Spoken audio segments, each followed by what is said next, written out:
യെശയ്യാ പ്രവാചകന്റെ പുസ്തകം 25-ാം അധ്യായം 1 മുതൽ 12 വരെയുള്ള വചനങ്ങളിൽ പ്രവാചകൻ ദൈവത്തെ സ്തുതിക്കുകയും ദൈവത്തോട് പ്രാർത്ഥിക്കുകയും ചെയ്യുന്ന മനോഹരമായ ഒരു അധ്യായമാണ്. Isaiah chapter 25 is a chapter of profound praise and celebration, where the prophet Isaiah exalts God for his mighty acts and deliverance and faithfulness. ദൈവത്തോടുള്ള വിശ്വസ്തതയുടെയും വിടുതലിൻ്റെയും കാര്യമോർത്തുകൊണ്ട് യെശയ്യാ പ്രവാചകൻ ദൈവത്തെ സ്തുതിക്കുന്നതാണ്. യെശയ്യാ പ്രവാചകൻ ജീവിച്ചിരുന്നത് BC 8-ാം നൂറ്റാണ്ടിലാണ്. ജൂദ രാജ്യത്തിൽ ആണ് യെശയ്യാ പ്രവാചകൻ ജീവിച്ചിരുന്നത്. അവിടെ ഇരുന്നു കൊണ്ടാണ് യെശയ്യാ തൻ്റെ ദൈവത്തിൽ നിന്ന് ലഭിക്കുന്ന അരുളപ്പാടുകൾ വെളിപ്പെടുത്തിയിരുന്നത്. ഒരു കാലഘട്ടത്തിൽ അസീറിയക്കാരുടെയും ബാബിലോൺകാരുടെയും പീഡനവും അടിമത്തവും ഉണ്ടായിരുന്നു.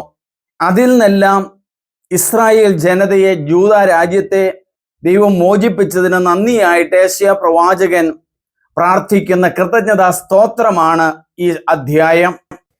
25-ാം അധ്യായം പ്രോട്ടോ യെശയ്യായുടെ ഭാഗമാണ്. അധ്യായം 1 മുതൽ 39 വരെയുള്ള ഭാഗം അറിയപ്പെടുക പ്രോട്ടോ യെശയ്യായുടെ 1-ാം ഭാഗമാണ്.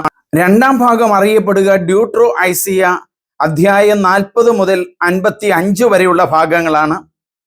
3-ാം ഭാഗം എന്ന് പറയുന്നത് 56-ാം അധ്യായം മുതൽ 66 വരെയുള്ള അധ്യായങ്ങൾ ട്രിറ്റോ യെശയ്യാ എന്ന പേരിലാണ് അറിയപ്പെടുന്നത്. Isaiah 25 reflects the themes relevant to the Jewish people's experience of suffering, deliverance, and hope for God's kingdom, situated in a context where the historical realities of exile and foreign domination shaped the prophet message, expressing praise for God's sovereign salvation and justice. ദൈവത്തിൻ്റെ അനന്ത കാരുണ്യത്തിന് നന്ദി പറയുന്ന അധ്യായമാണ് 25.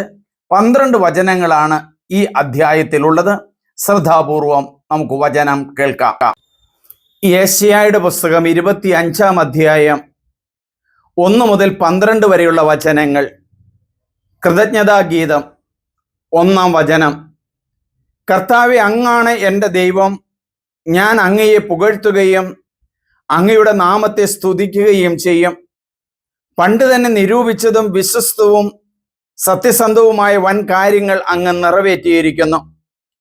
അങ്ങ് നഗരത്തെ കൽക്കൂമ്പാരമാക്കി, സുരക്ഷിത നഗരത്തെ ശൂന്യമാക്കി.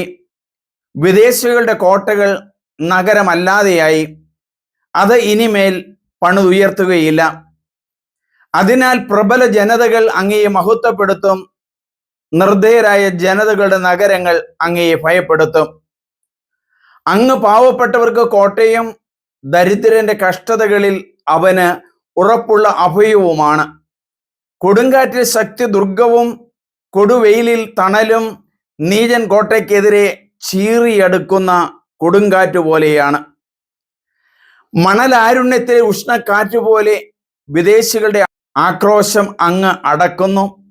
മേഘത്തിന്റെ തണൽ വെയിൽ മറയ്ക്കുന്നത് പോലെ ക്രൂരന്മാരുടെ വിജയഗാനം അങ്ങ് ഇല്ലാതെയാക്കുന്നു. കർത്താവിൻ്റെ വിരുന്ന്. 6-ാം വചനം. ഈ പർവ്വതത്തിൽ സർവ്വജനതകൾക്കും വേണ്ടി സൈന്യങ്ങളുടെ കർത്താവ് ഒരു വിരുന്നൊരുക്കും. മജ്ജയും കുഴപ്പും മുറ്റിയ വിഭവങ്ങളും മേൽത്തരം വീഞ്ഞുമുള്ള വിരുന്ന്.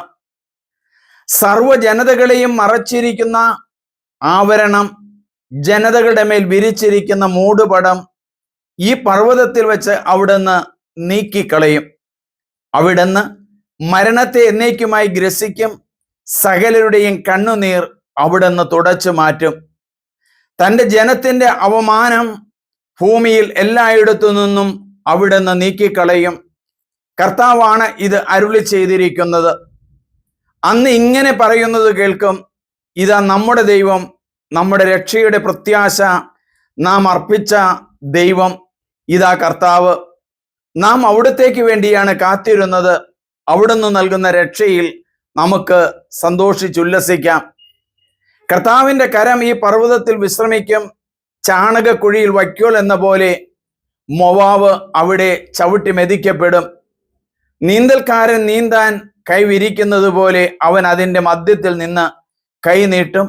എന്നാൽ കർത്താവ് അവൻ്റെ അഹങ്കാരവും കരങ്ങളുടെ സാമർഥ്യവും ഒന്നുപോലെ നശിപ്പിക്കും.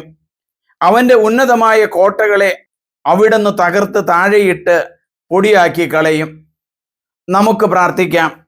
ദൈവമേ, ഇസ്രായേൽ ജനത ബാബിലോൺകാരുടെയും അസീറിയക്കാരുടെയും പീഡനം മൂലം വളരെയധികം ക്ലേശിച്ചല്ലോ. എന്നാൽ അതിൽ നിന്നെല്ലാം ദൈവം മോചനം നൽകുന്നതായിട്ടാണ് 25-ാം അധ്യായം ഞങ്ങൾക്ക് കാണിച്ചു തരുന്നത്.